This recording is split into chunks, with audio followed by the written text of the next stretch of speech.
Hello, welcome to Tejas mini blog. तर आपल्या बॉर्डरवरती सध्या खूप तणावाचं वातावरण चालू आहे. आपल्या सगळ्यांनाही माहिती, कारण आपण सगळी माहिती घेतो ती न्यूज चॅनलवरनं.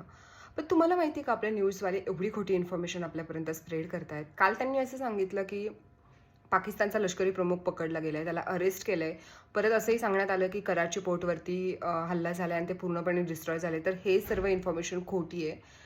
न्यूजवाले सध्या त्यांच्या टी-आर-पीसाठी खूप पळतायत आणि ते सगळी खोटी इन्फॉर्मेशन आपल्याला दाखवत आहेत. तर मला तुम्हाला हा व्हिडिओ बनवण्याचा मोटो हाच आहे की मीही त्याच्यात फसली आहे, कारण माझ्या एका चॅनलवरती मी पूर्ण न्यूजवरनं इन्फॉर्मेशन घेऊन टाकली आणि मला नंतर कळलं की हे सगळं खोटं आहे.